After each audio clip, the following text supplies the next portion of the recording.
Hello everyone! It is the Stranger back again, and welcome to another episode of the After Hours podcast. Now, I was very curious as to what this next topic was going to be, and for me, I thought that it was natural to talk more about my specific interests and the things that I know a lot about. And so for that, I was actually going to say the art of storytelling. Now, storytelling to me is kind of like a double-edged sword. You can have all these very good ideas in your head, but if you can't execute it correctly, then the story is all over the place, and it is very difficult after that to make something that's worth your while. I like a lot of different stories, especially ones that revolve around like characters and how they interact with the world. I think that for me personally, the best stories are the ones that really like get you engaged, the ones that make you care about these characters and how they really affect the world around them. Because this is my personal standing on it, is that I find it very hard to kind of delve into a story where the world can be very rich and there can be a lot of good like plot points or story ideas, but if you have a bunch of characters, especially main characters, it can kind of make it feel stale and almost unreadable, unwatchable, on any other way that you could digest a story. Because really what makes it interesting, and you can apply this to like, you know, movies or TV shows or anything of that nature, where I think what really makes it interesting is how characters bounce off of each other. Like how like two very opposing characters can have some sort of like similarity when they are around each other, and I think that is kind of a big route to explore. I personally wish that there was a lot more mysteries out there, at least in the digital media. It's still very, very prevalent in the reading category with all these books, because even though it is the most difficult to write a mystery, I think the most difficult, from what I understand, is sometimes mystery, things like action sequences are very hard to write, and I know that from personal experience from my writing. So to kind of have that in a digital setting is very interesting to me. I think that the movie Knives Out was a good example of that, how it kind of subverted expectations by having the main character be this, like, I'm not going to spoil it if you haven't seen it, but basically they kind of turn the main characters, like, their whole story is kind of like flipped on its head from like what you usually see in mystery type stories.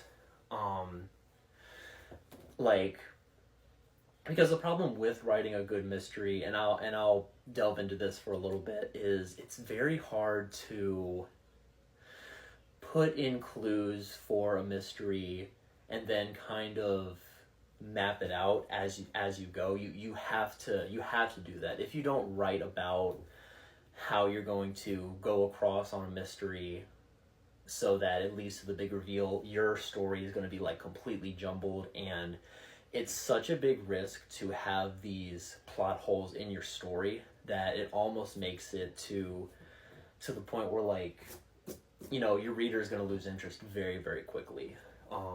Although on the other end of the spectrum, I had one of the stories that I was very, very proud of, and one that I actually haven't published yet. I wrote a story a very long time ago. It was called Don't Walk Alone, and it was supposed to be this type of like story where I'm mentioning this as well because I'm looking at the other side of the spectrum where horror is supposed to be like some of the like the easier type of content to write, and I'm applying this to like actual digital media as well.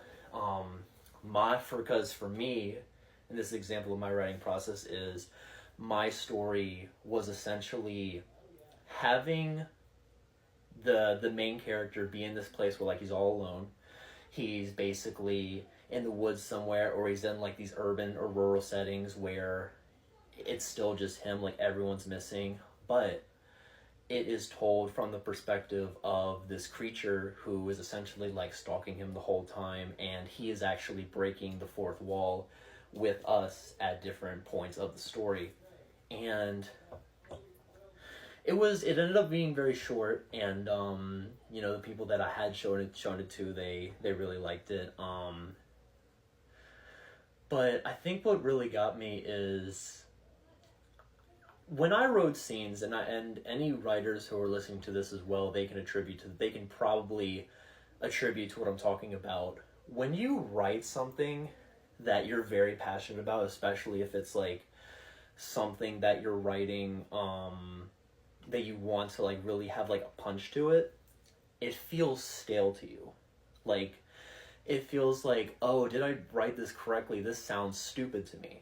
And like this is not how I want to go about it. And that makes it a little demotivating to write it. And of course that's why you need like the writing process, because if you don't have the writing process, then you won't be rereading it, and if you do and you publish it somehow after a first draft, then it ends up being just bad. And so I feel like if I ever were to go back and rewrite that story, I would look into a lot more than I did, because I was very much a rookie at that time, and I feel like it was a very good idea, but it was not executed the way that I wanted it to, mostly due to inexperience. But, and this is to my fellow writers out there, kind of gaining that experience later on, like at least to this point, you feel like you have a better grip on what you're doing and what you want to write. So I think that that's very powerful. Whether you want to be on the harder spectrum of mysteries or the lower spectrum of horror or anything in between that, you have the tools to do so. But I think for me, my biggest advice about things like that is that you really need to take your concepts and flip them on its head, because it's so easy to go into like the niches of like stuff that has worked before, but then it becomes boring because that's all that is out there. Like, people wrote a lot of good stories a long time ago, but then a lot of others, like, they reuse that concept. And writing is supposed to be this ever-growing, ever-loving community of artful creations. That's what it should be, and what it always is. And so in that sense, I think that's what makes it very artistic and very very engaging to read. And if you can achieve that, then you can achieve like any level of writing and any level of creativity.